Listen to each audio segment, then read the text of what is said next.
अगर मैं चाहता हूं कि मैं वाइफ की जगह चले जाऊं, मेरी ब्लेसिंग वहां नहीं है। मैं माता की जगह चले जाऊं, मेरी ब्लेसिंग वहां नहीं है। मेरी ब्लेसिंग वही है जहां बाइबल ने मेरे को ठहराया है। अब यहां पर जब हम पढ़ते हैं, उसने कहा submit yourself unto your own husband as unto the Lord, कि जिस तरह प्रभु के, हे पत्नियों अपने अपने पति के ऐसे अधीन रहो जैसे प्रभु के। और उसका बेबी मर गया और अब उसका हस्बैंड उसे डाइवोर्स देना चाहता है। मैंने कहा तू भी गलत है, क्योंकि इस बात के कारण तू डाइवोर्स नहीं दे सकता। देखो शैतान कैसे फैमिलीज को खराब करता है।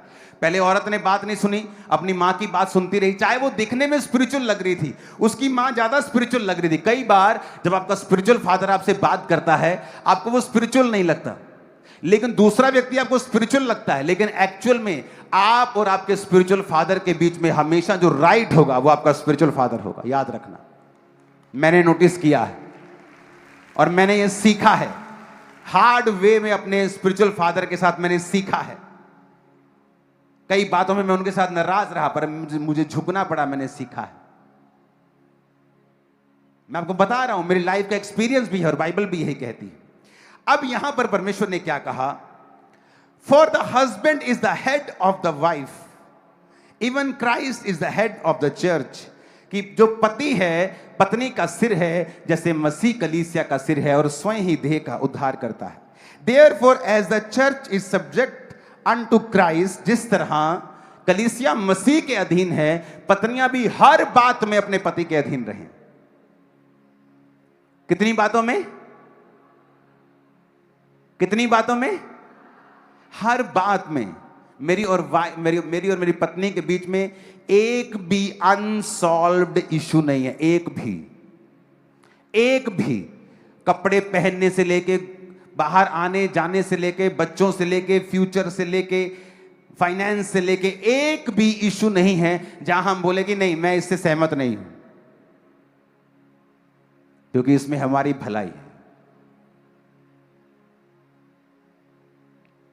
यहां पर लिखा है कि हर बात में अपने पति के क्या रहना है? अधीन रहना। पतरस ने बड़ा अच्छा लिखा, उसने कहा तुम्हारी प्रार्थनाएं हिंडर हो जाएंगी, फ्रस्ट्रेट हो जाएंगी, कट डाउन हो जाएंगी। कि तुम प्रेयर कर रहे हो कि तुमने एक घर बनाया, किसी ने काट दिया, तुमने एक मंजिल खड़ी की, किसी ने काट दी, तुमने कुछ खड़ा किया, किसी ने काट दिया। कहते तुम्हारी प्रार्थनाएं लगातार कट डाउन होती जाएंगी, क्योंकि तुमने औरत को निर्बल पात्र समझकर उसका आदर नहीं किया। आदर का मतलब यूनानी भाषा में टाइम, वैल्यूएबल चीजें उसको देना अपनी औरत को। अब ध्यान से समझना, आगे बढ़ेंगे।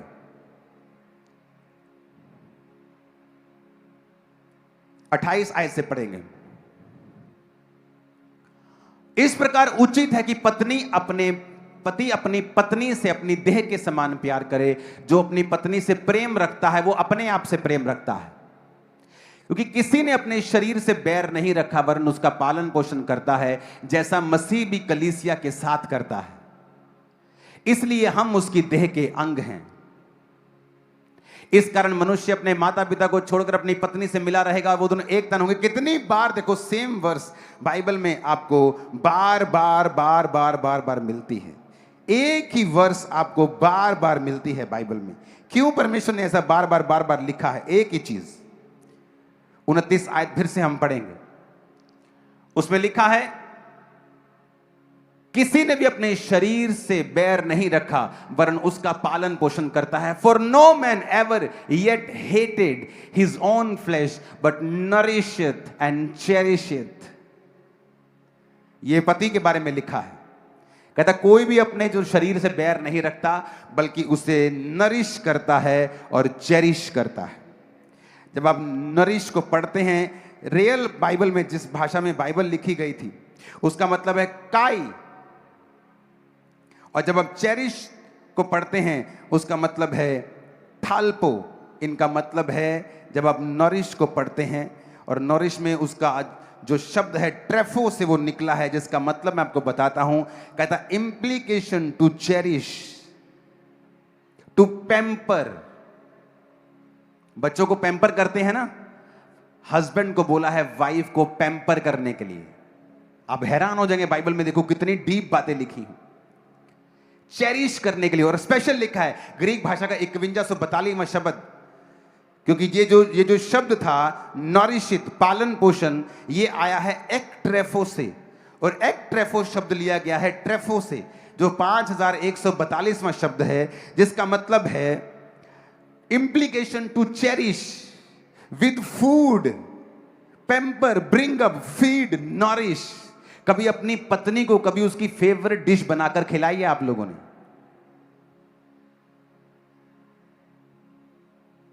आपने अपनी पत्नी के ऊपर कभी इन्वेस्ट नहीं किया, आपको लगता है शादी हो गई छोड़ो।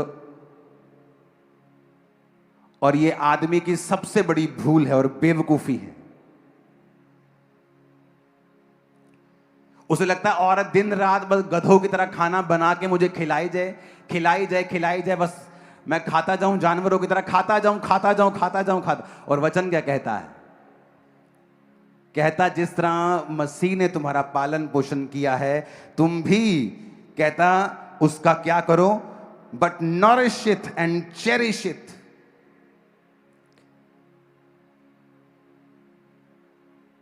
कहता implication to cherish with food etcetera, pamper, bring up, feed, nourish. आपने कभी अपनी पत्नी से लव नहीं किया, फाइट की है। मेरी वाइफ को बेस्ट चाय मेरे हाथ की पसंद है, मैं कभी कभी उसको बना के देता हूं। उसको जब फिर फेडअप हो जाती है, वो स्टाफ की चाय से मुझे बोलती है आप चाय बना के लेके आओ। फिर मैं जाता हूं, चाय बनाता हूं तसल्ली के साथ, अच्छे से बनाता हूं फिर मैं। हालेलुया। और उसको मालूम है मुझे किन बातों से नफरत है, किन बातों से मुझे ये चीज नहीं चाहिए, घर में ऐसा नहीं होना चाहिए। वो उन चीजों का ध्यान रखती है। एक मूर्ख औरत हमेशा अपने हस्बैंड को खिजाने वाले काम करेगी, और एक मूर्ख आदमी अपनी औरत को इग्नोर करेगा हमेशा। उसने, बाइबल कहती है, कहता टू पेम्पर योर वाइफ। जिस तरह बच्चों को पैम्पर नहीं करते हम, उस तरह से लिखा। देखो वचन में लिखा हुआ है, through the idea that is fatten implication to cherish with food etcetera. मतलब जो भी तुम्हारी वाइफ को पसंद है, उसे घूमना पसंद है, आप शाम को जाओ, अगर बाइक नहीं है साइकिल है, साइकिल नहीं तो पैदल है, जाओ और जस्ट 10 रुपए की कुल्फी खा के आओ। पैसा नहीं है तो जाओ, अपनी वाइफ को डिनर पे लेके जाओ, उसे खुद खाना, उसको बोलो आज तू नहीं बनाएगी, आज मैं बनाऊंगा, बच्चे बनाएंगे, आज तू बैठ, तेरे को खिलाते हैं मस्ती से। लेकिन कभी नहीं, क्योंकि वो ईगो है, मैन ईगो, आदमी का घमंड। और नुकसान किसका हो रहा है? उसी आदमी का जो घमंड करके बैठा है, उसी का नुकसान हो रहा है। इसलिए वो आदमी फ्रस्ट्रेट है। आज वो फ्रस्ट्रेशन में दारू पी रहा है, बाहर जा रहा है, दोस्तों के साथ मिल रहा है, उसे लगता है कि ये फ्रस्ट्रेशन निकालने का तरीका है, और एक आधा घंटा से दारू पी के अच्छा लगता है, लेकिन सुबह वही फ्रस्ट्रेशन, फिर से वही फाइनेंस में फ्रस्ट्रेशन है, लाइफ में फिर वही फ्रस्ट्रेशन है। ऐसे लग प्रेयर कर रहा हूं लेकिन जवाब नहीं आ रहा, क्योंकि तुम्हारी प्रार्थनाएं काटी जा रही हैं कॉन्टिन्यू डेवल के द्वारा, क्योंकि वो वचन की गहराई को जानता है। शैतान के बिना शैतान के कारण मेरी प्रजा नाश हो रही है, बाइबल में नहीं लिखा। कहता ज्ञान ना होने की वजह से मेरी प्रजा नाश हो रही। लेकिन जैसे ही तुम्हारा पति तुम्हें पैम्पर करता है, तुम्हारी मां बीच में आ जाती, ले तू उन्हें सिर ते चढ़ा लेना हुणे। आप देखो शैतान कैसे काम करता है। और अगर वो हस्बैंड को ये मालूम नहीं है कि मुझे ये करना है और ये नहीं करना है, वाइफ को पता नहीं है कि मुझे ये करना है या नहीं, कोई मुझे क्या कहे मुझे कोई मतलब नहीं पड़ता, मुझे ये मालूम होना चाहिए कि परमेश्वर क्या कहता है। अगर उसका वर्ड ये कहता है कि मुझे करना है तो मुझे करना है, मेरा रिश्तेदार क्या कहता है मुझे कोई मतलब नहीं है। कोशिश करो आपकी और आपकी वाइफ के जो अनसुलझे इश्यूज हैं वो आप आपस में सॉर्ट आउट कर लो, क्योंकि जब वो इज्जत बाहर जाती है, चाहे वो आपके क्लोज फैमिली मेंबर्स क्यों नहीं हो, वो इसका फायदा उठाते हैं और शैतान इसका फायदा उठाता है। मैं आपको बता रहा हूं, आज आप डिलीवर हो रहे हैं। आपको अपना अपना रोल अगर समझ नहीं आया, और अगर एक औरत मर्द की तरह बिहेव करेगी, वो लीड करने की कोशिश करेगी, हस्बैंड को चुप कराने की कोशिश करेगी। वो हस्बैंड को चुप नहीं करा रही, वो गॉड को चुप करा रही है, क्योंकि वो उसके मुंह से बोलता है और उसने उसको सिर उसका ठहराया है। तो अगर हम अपनी अपनी जगह नहीं समझेंगे कि मेरी जगह कहां है, तो हम अपनी जिंदगी में कभी भी कामयाब नहीं हो पाएंगे। उसने कहा pamper your wife, give time, give valuable things to her. उसके लिए समय को निकालना है, उसकी फेवरेट चीजों को करना है। कभी कभी, कभी कभी क्या, रोज भी कर सकते हो। कुलस्सियों 3 उसकी 18 से 20 आयत को हम पढ़ेंगे। और जो वर्ड मैं आपको दे रहा हूं ना, जब आप ये मैटर सॉल्व कर लेंगे, मैं आपको लिख के देता हूं, कर्जा फिनिश होगा। आपको बता रहा हूं, फाइनेंस सेम नहीं होगा, सेहत सेम नहीं होगी। आपके बच्चे देखना कैसे बढ़ेंगे, वो उनको राइट एटमॉस्फेयर मिलेगा जहां वो बढ़ सके और परमेश्वर के कार्य कर सके। वो आमीन मुझे वाला चाहिए चर्च। कुलस्सियों 3 उसकी 18 से 20 आयत को हम पढ़ेंगे।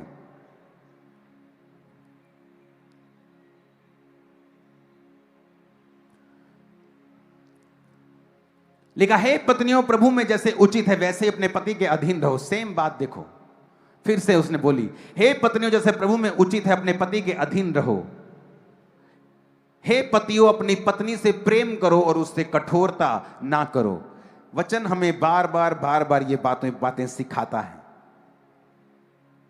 और अगर हम फिर भी इसे नहीं समझेंगे तो फिर हमारी प्रार्थनाएं हिंडर होंगी। हमें समझ नहीं आएगा कि हमने क्या करना है, कैसे करना है, हमारी जिंदगी में ये प्रॉब्लम क्यों है, मेरी लाइफ में ये प्रॉब्लम क्यों है, मेरी जिंदगी में ये क्यों नहीं हो रहा है।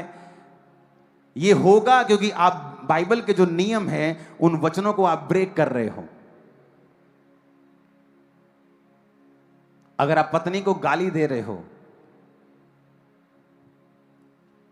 तो आप अपने आप को गाली दे रहे हो। वो गाली आपको लग रही है क्योंकि आप एक हैं, दोनों दो नहीं हैं। और परमेश्वर ने कहा जब तुम जुड़ गए हो तो मेक श्योर तुम्हारा मन एक हो, ताकि तुम्हारी प्रार्थनाएं जो जाएं वो एक मन से जाएं, 2 इंजन ना हो, एक इंजन हो, ताकि तुम्हारी गाड़ी आगे बढ़ सके। और ये कर्स है लोगों की लाइफ में। बहुत सारी फैमिलीज में कर्स मैंने देखा है क्योंकि वो औरत जो है वो फैमिली पे कब्जा करना चाहती, वो गाइड करना चाहती, वो पति को चुप करा के रखना चाहती है। और मैंने देखा है उस परिवार को, उस परिवार ने सफर किया है, उनके बच्चों ने सफर किया है। उन बच्चों की जब शादियां हुई वो अपनी शादियों में कामयाब नहीं हुए इतना, और उनके आगे बच्चे देखे मैं जानता हूं उन लोगों को, बहुत बूढ़े हो गए हैं वो, लेकिन मैं उनकी स्टोरीज को जानता हूं।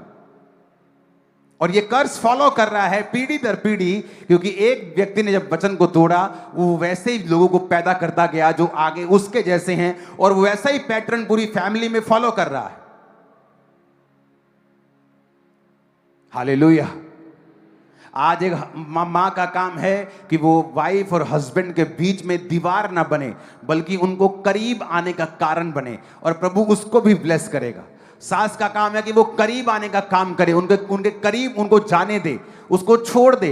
वाइफ उसकी पत्नी को तंग ना करे, उसके घर को ब्रेक ना करे, वो हेल्प करे। क्योंकि जब आप हेल्प करेंगे, जो गॉड ने कहा है कि उनको अलग ना कर बल्कि उनको एक कर, तो गॉड की जो कृपा है वो तुम पे भी आएगी, क्योंकि वो देखेगा कि तुम भी उसके वचन को पूरा करने में उसकी हेल्प कर रहे हो, तुम भी उस वचन पे बिलीव करते हो जो बाइबल में लिखा हुआ है। हालेलुया। ऊंची आवाज में कहो हालेलुया।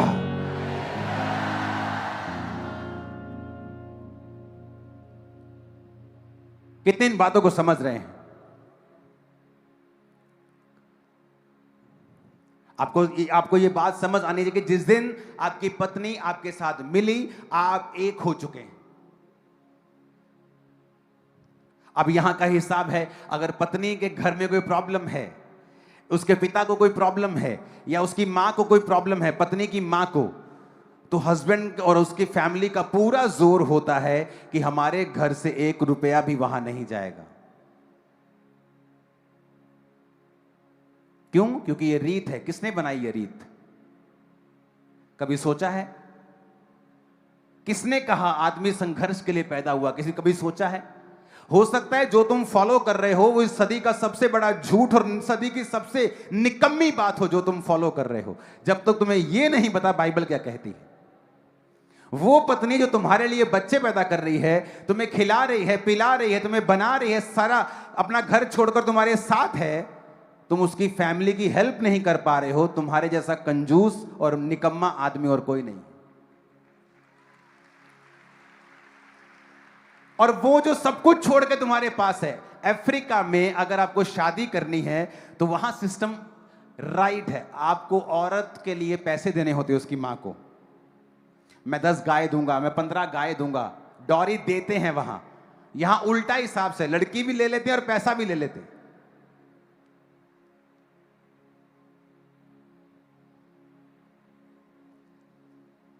एक तो लड़की दो, ऊपर से पैसा दो। आप एक जन को, एक पूरे ह्यूमन को जो आपके गर्भ से निकला है, आप किसी दूसरे घर में दे रहे हो। यही बहुत बड़ी बात है उस घर के लिए कि वो आपकी जनरेशन को आगे लेके जा रहा है, जा रही है। और औरत को भी, आदमी को ऐसा सोचना चाहिए और औरत को सोचना चाहिए कि उसका पैसा वेस्ट ना हो। क्योंकि कई घरों में मैंने यह भी देखा है कि मां को जरूरत नहीं है, फिर भी वो अपनी बेटी को बार बार बोलती मुझे ये चाहिए, मुझे ये चाहिए, और प्रेशर रखती है अपने बेटी के ऊपर और वो अपने हस्बैंड के ऊपर, जबकि उसकी मां को ऐसी कोई जरूरत नहीं। तो बैलेंस होना चाहिए हमारी लाइफ। अब मेरी वाइफ ने अपनी फैमिली को सपोर्ट किया है। जिससे आप प्यार करते हो, जिस औरत से आप प्यार करते हो, जो आपके वंश को पाल रही है, जो आपके संग है, क्या आप में इतनी भी ह्यूमैनिटी नहीं है और इतना प्रेम नहीं है कि आपको आपकी औरत रो रही है क्योंकि उसकी मां बीमार है और आपको कोई फर्क नहीं पड़ रहा, आप उससे प्यार नहीं करते हैं? मैं आपको दावा कर सकता हूं। ऐसा कैसे हो सकता है कि एक व्यक्ति जिससे आप प्यार कर रहे हो और उसकी मां बीमार हो, या उसका बाप बीमार हो, या उसका भाई बीमार हो, और आपके पास एक्स्ट्रा पड़ा है और उनके पास कुछ नहीं है और आप फिर भी देने के लिए तैयार नहीं? अगर आपके पास पैसा नहीं भी है, आप अपने कंपैशन को दिखा सकते हैं, अपने प्रेम को दिखा सकते हैं, विजिट कर सकते हैं, प्यार कर सकते हैं, हग कर सकते हैं, 4 बातें बोल सकते हैं। अरे कुछ तो करो। क्योंकि तुम अपनी पत्नी से अगर प्रेम करोगे, तुम्हारी पत्नी का जो है तुम उससे भी प्यार करोगे।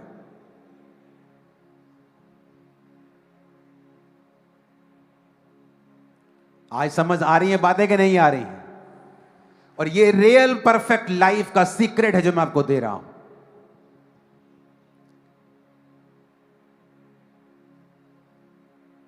लेकिन आप, हमारे परिवारों में क्या है, नहीं, वहां कुछ नहीं जाना चाहिए। क्यों? किसने कहा? किसने कहा? ये किसने बनाया? ये लॉ, ये जो मुजस्समा, ये चमत्कार किसने बनाया है? पता ही नहीं किसने बनाया। हमारी समाज की रीत है। कई बार सबसे निकम्मी रीतियां हैं जो हम स्वीकार कर लेते हैं और डेविलिश हैं, डेविल्स इंस्पायर्ड हैं, शैतान के द्वारा प्रेरित हैं कई चीजें। मैंने अपनी पत्नी से दहेज नहीं लिया, खुद खर्चा किया शादी पे। मैं जानता कि मैं कर सकता हूं, मैं करूंगा, दैट्स इट। हमें आज जब शादी करते हैं, ओह पास्टर जी साड़ी जात वाली लभी हो, तुम्हें यह चाहिए कि तुम्हें यह चाहिए कि वो खुदा की ओर से हो। जब हम दोनों मिले 16 जनवरी 2014, पहली बार मिले ऐसे आमने सामने, 17 जनवरी अगले दिन हमारी एंगेजमेंट थी, जस्ट एक दिन में। और एंगेजमेंट करने के बाद उसने मुझे बताया कि वो किस कास्ट से है। मैंने बताया, मैं उसको, चलो मेरा तो पता ही था कि मैं किसका। आप मेरी बात समझ रहे कि नहीं? उसने मुझे बताया एंगेजमेंट के बाद। मैंने घर नहीं देखा इसका, फाइनेंस क्या है, ये क्या है, वो कुछ नहीं देखा। वो देखा कि ये परमेश्वर की ओर से है। और एंगेजमेंट के बाद मालूम हुआ कि हम रविदासिया बिरादरी से हैं। अच्छा, हम खत्री बिरादरी से हैं। अच्छा ठीक है। उसने कहा मैं रविदास से बिरादरी से। मैंने कहा अच्छा, हम खत्रियों में से, हिंदुओं में से हैं। अच्छा ठीक है। अच्छा मेरा घर वहां है, हम ऐसे हैं, सब बाद में हम बात कर रहे हैं। अच्छा नाल में पकौड़े खा रहे हैं, कोई स्ट्रेस नहीं। आप मेरी बात समझ रहे? जब परमेश्वर ने आदम हवा को बनाया, किस जात के साथ बनाया था? कोई जात थी आदम और हवा की? आदम हवा के बच्चों से पूरी दुनिया फैली, कोई जात थी? कोई धर्म था? मैं क्रिश्चियन हूं, मैं ये हूं, मैं वो हूं। परमेश्वर ने कोई धर्म नहीं बनाया, उसने आदमी बनाया। आदमी के लिए बाइबल रखी कि ये तुम्हारे मैनुअल बुक है, ये रूल हैं, रेगुलेशंस हैं, इन्हें फॉलो करना, तुम्हारी जिंदगी सही रहेगी। लेकिन आज देखो, जहां जहां वचन टूट रहा है उन्हीं घरों में प्रॉब्लम्स है। आज फॉरेन में डाइवोर्स रेट ज्यादा क्यों है? क्योंकि पत्नियां अपने आप को कम नहीं समझना चाहती, और वही रीजन है डाइवोर्स का। पति जो है उसके अंदर एक खूबी है, वो परमेश्वर के अधीन रहकर सेवा करता है, और वाइफ उसके अधीन है जो सेवा उससे करवाता है। और जब या तो वो सेवा करता है या करवाता है, लेकिन जब वो किसी व्यक्ति को अपने आमने सामने खड़ा देखता है कि वो उसके सामने उसका सामना कर रही है, वो उससे लड़ता है। या तो वो सेवा करता है या करवाता है, तो या वो लड़ता है। जब वाइफ सरेंडर नहीं होती, फिर वो लड़ता है, फिर वो फाइट करता है, क्योंकि ये उसके ब्लड में परमेश्वर ने उसकी प्रोग्रामिंग इस तरह से की। और जब आप जिसकी प्रोग्रामिंग इस तरह से की है उसे चेंज करने की कोशिश करेंगे, आप फ्रस्ट्रेट हो जाएंगे, क्योंकि वो चेंज नहीं होगा। आप औरत के लिए लाखों रुपए के गिफ्ट ले आओ, उसे समझ नहीं आएगी जब तक आप मुंह से नहीं बोलेंगे कि मैं तुमसे प्यार करता हूं। ये उस तरह से बनाई गई है, शब्दों से ही इसको समझ आती। शैतान ने कैसे बहकाया औरत को? शब्दों से। उसे शब्दों से समझ आती, इसलिए औरत ज्यादा बातचीत करने में ज्यादा इंटरेस्टेड है। आदमी बैठेंगे बातचीत करने में कोई इंटरेस्टेड नहीं, इतना नहीं। और ठीक है कितना ठीक है, ठीक है ठीक। और वो कितना औरत बैठेगा, वो कितना तेरा सूट कितना, उसको सारा कुछ जानना है, क्योंकि वो बात करने में इंटरेस्टेड है। और हस्बैंड जब उससे बात करता है उसे समझ आती है, अच्छा मेरा हस्बैंड मुझसे प्यार करता है। और जब आप इन बातों को नहीं समझते हैं, एक फैमिली ब्रेक होती है और शैतान उसका फायदा उठाता है। कितने मेरी बातों को समझ रहे हैं?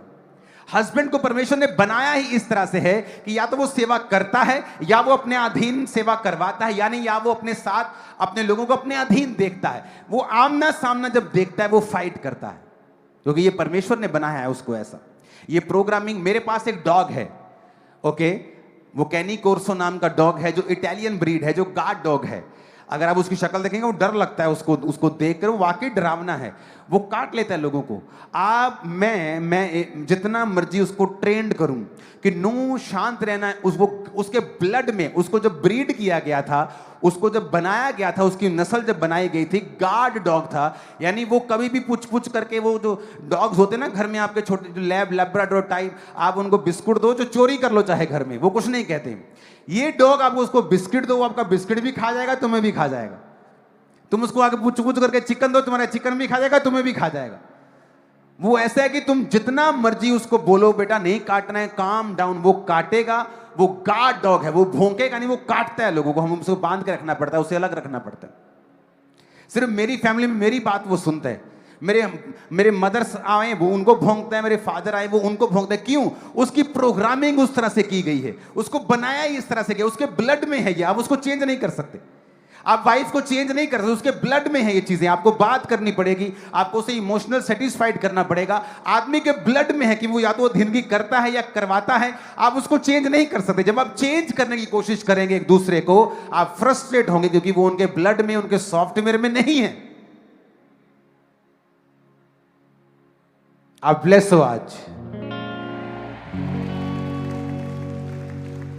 अगर आपको अपनी लाइफ को देखना है कि वो ब्लेस्ड हो, फर्स्ट पहला काम जो आप लोगों ने करना है वो है अपने आप को सबमिट करना है परमेश्वर के सामने। एक रियल मैरिज का जो सेंटर है, मैं आपको बताता हूं। आपको क्या लगता है जो क्रिश्चियन हैं उनके जीवन में प्रॉब्लम्स नहीं होती, या उनके लड़ाइयां नहीं होती, या उनके तकरार नहीं होते हैं? लेकिन मैं आपको बताता हूं, अगर आप क्रिश्चियन हैं और गॉड आपका सेंटर है और वचन आपका सेंटर है और आप खुदा की सेवा करने के लिए अपने आप को सबमिट कर चुके हैं, तो होता क्या है, जब आप लोगों में तकरार होती है क्योंकि आपका सेंटर परमेश्वर है, तो वो चीजें जो आम लोगों के लिए बड़ा एक हवा बन सकती हैं, आपकी लाइफ में वो आपके माइंड और स्पिरिट को हिट नहीं करते हैं। ये गहरी बात मैं आपको बता रहा हूं। आपका जब सेंटर क्राइस्ट है कि आपको भी सेवा करनी है, चर्च जाना है, संडे खुदा का काम करना है, आपको बोना है, आपको प्रेयर करनी है, आपकी वाइफ का भी सेंटर ये है कि मुझे चर्च जाना है, खुदा का काम, अगर आपका सेंटर सेम है, गॉड है, आप सबमिशन आपने गॉड के सामने रखी है। अगर क्राइस्ट के सामने आदमी सबमिट नहीं है, अपनी वाइफ से आप एक्सपेक्ट ना करें कि वो भी आपके सामने सबमिट रहे। अगर आप खुदा के सामने अधीन नहीं है, आपकी वाइफ आपके सामने अधीन नहीं होगी, क्योंकि परमेश्वर आपको वही देगा जो आपने उसकी लाइफ में बोया है। एक पास्टर कंजूस लोगों को आकर्षित करता है अगर वो खुद कंजूस है।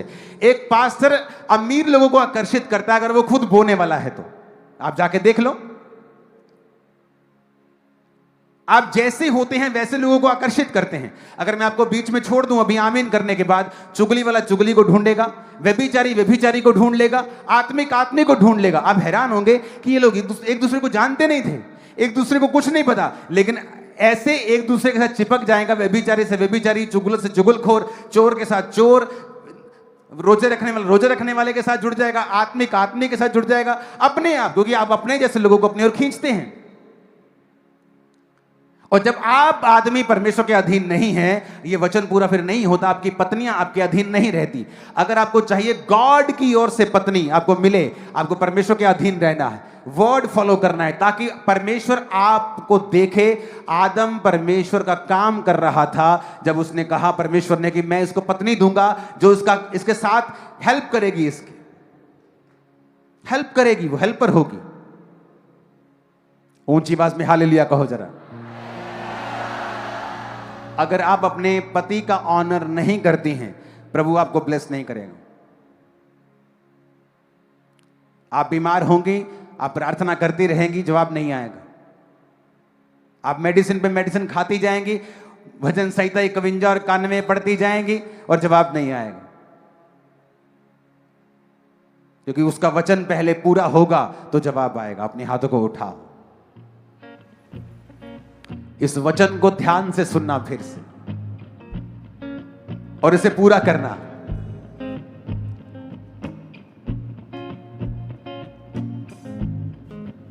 हस्बैंड्स, आपने अपनी वाइफ को कभी जिसने पैम्पर नहीं किया, उसकी फेवरेट डिश बना के नहीं खिलाई, उसको घुमाने नहीं लेके गए, आप मुझे अपनी सेल्फीज भेजेंगे कि आपने अपनी पत्नी के साथ प्रेम किया है, उसको घुमाने लेके गए। आप अपनी फैमिली फोटोज मुझे भेजेंगे, मैं सीरियस हूं इस बात के लिए। आप अपनी फैमिली फोटोज भेजेंगे कि आज इकट्ठे होकर हम खाना खाने के लिए गए हैं, हमने अपने इश्यूज सॉल्व किए हैं। और मैं आपको बता रहा हूं, आपको ये कई बार आपको नॉर्मल लगेगा, लेकिन इसका असर होगा, बीमारियां आप पर कब्जा ना कर पाएंगी इन जीसस नेम। जब आप इम्यून होते हैं ना, आप जानते हैं जब कोविड आता है, या साइंस बताती है कि कैंसर के सेल्स सभी मनुष्यों में होते हैं, लेकिन आपकी बॉडी उसे लगातार नाश करती रहती है, फ्री रेडिकल्स, गंदे सेल्स लगातार। लेकिन जिसकी बॉडी नाश नहीं कर पाती, बढ़ जाते हैं कैंसर सेल, उसको कैंसर हो जाता है। उसी तरह जब आप वचन पे चलते हैं, आप इम्यून होते हैं। आपके घर में कोई दिक्कत होती भी है, कोई एग्रीमेंट डिसएग्रीमेंट होता भी है, आप उसे सॉर्ट आउट कर लेते हैं, वो ग्रेस होती है आप पे। वही अगर दूसरे के घर में हो, वो कभी सॉर्ट आउट नहीं कर पाएंगे, और फाइट रहती है उनके घरों में। और वचन कहता है, एक झगड़ालू पत्नी के संग रहने से किसी छत के कोने के पास रहना ज्यादा उत्तम है। जो औरत अपने आए हुए घर में काम से लौटे हुए पति को स्माइल के साथ वेलकम नहीं कर सकती, वो औरत नहीं, वो शैतान है। मैं आपको बता रहा हूं, क्योंकि शैतान ने उसकी ड्यूटी लगाई है कि तू आदमी को फ्रस्ट्रेट करके रखना लाइफ में। फिर उस फ्रस्ट्रेशन में वो बाहर जाएगा, दूसरी औरतों के साथ मुंह भी गंदा करेगा, पैसा भी वेस्ट करेगा, शराब भी पिएगा। क्योंकि तुम्हें वो जो प्रॉब्लम आई है तुम्हें अभी बताना है, जब वो घर में एंटर किया है, उसको पानी पूछने से पहले,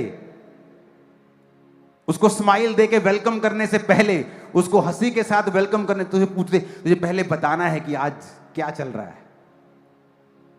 और ये चीजें शैतानी हैं, डेवल की इंस्पायर्ड हैं, डेवलिश हैं, डिमोनाइज्ड हैं ये चीजें, और इन वजह से आपकी फैमिली में शैतान काम करता है।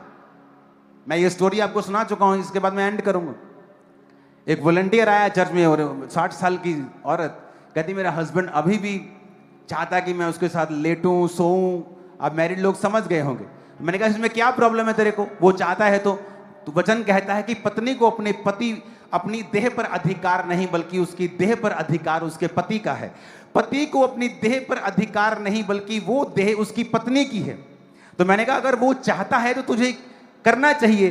कहती नहीं नहीं, मैं आदमी कहां हूं, नहीं रब दे दुआले लगना कि हूं इन्ना कम्मा च पैना। मैंने कहा ये परमेश्वर ने बनाया, शैतान ने नहीं बनाया।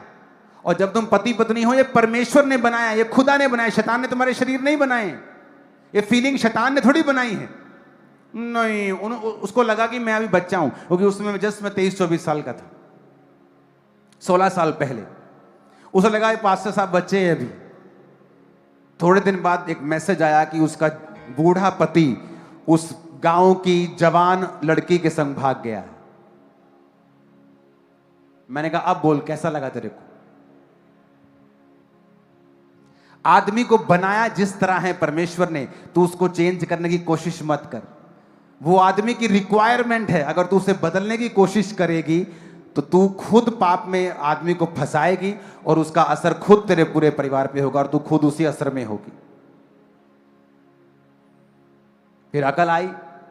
और ऐसे लोगों की अगर जब आप उनके बच्चों की शादियां देखते हैं, उनमें भी गड़बड़ें होती। क्यों? क्योंकि उन्हें खुद अपना हाउस मैनेज करना नहीं आया, और वही मसा उनके बच्चों में होता है। सब जन खड़े हो जाओ। एक वायदा करो, कल से तुम मुझे अपनी सेल्फीज भेजोगे और टेस्टिमनी भेजोगे। लाइफ सेम नहीं होगी इन जीसस ने।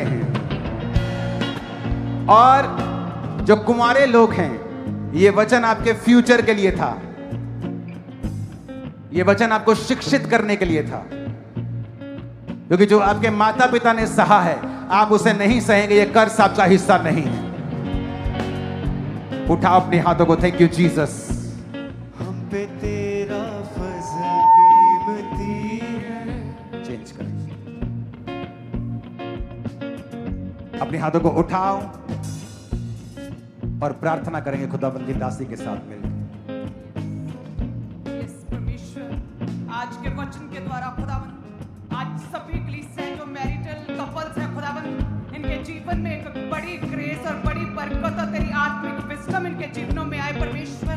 हर तरह की मैरिज में जो डिस्टर्बेंस है, मिसअंडरस्टैंडिंग्स की स्पिरिट है परमेश्वर, फाइटिंग स्पिरिट है, तेरे नाम में वो सारी स्पिरिट, शैतानी स्पिरिट नाश हो करते हैं यीशु के नाम में।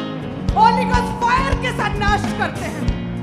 ये सारी मिसअंडरस्टैंडिंग्स को नाश करते हैं यीशु के नाम में। सारी डिस्टर्बेंस को नाश करते हैं यीशु के नाम में। सारे डाइवोर्स की स्पिरिट को नाश करते हैं यीशु के नाम में। ये डाइवोर्स कैंसिल करते हैं। हर वो आत्मा जो तुम्हारे और तुम्हारी पत्नी के बीच में उन्हें अलग करना चाहता है, in the name of Jesus उस आत्मा को मैं श्रापित कर दूं, निकल जाए तुम्हारे जीवनों को छोड़ के इन जीसस ने।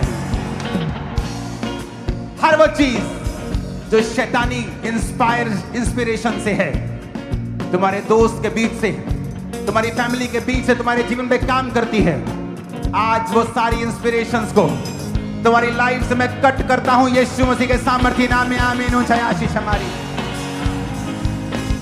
आमीन। ऊंचाई आशीष हमारी है। चर्च मेरा बादशाह, खुदा बाप तू भला करने वाला परमेश्वर है। अपने लोगों का भला कर और इनकी जिंदगी में कार्य कर। लड़ाई झगड़े का आत्मा तुम्हारे परिवारों को छोड़ के चला जाए आज मीटिंग, किसी मीटिंग में।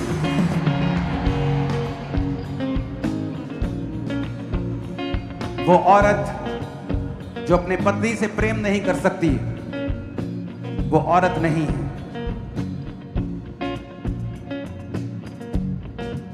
परमेश्वर उससे खुश नहीं है। जो पत्नी अपनी औरत की, जो पति अपनी पत्नी की जरूरतों को पूरा नहीं कर सकता, वो पति नहीं है। तो परमेश्वर भी तुम्हारी जरूरतों को पूरा नहीं करता।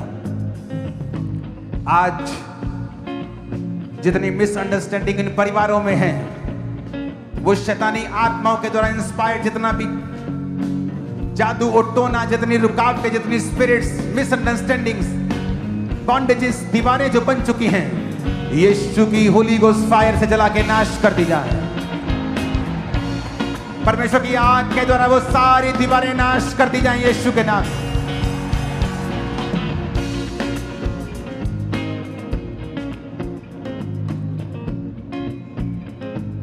Thank you Jesus. आप अपने हाथों को उठाओ। हर वो आत्मा जो डाइवोर्स का है, सेपरेशन का है, हर वो आत्मा जो आपकी पत्नी आपके पति से आपको अलग करना चाहता है, आज हम दोनों यीशु के नाम में उस आत्मा को आपकी जिंदगी से डांटते हैं। यीशु के नाम में आपकी जिंदगियों से डांटते हैं।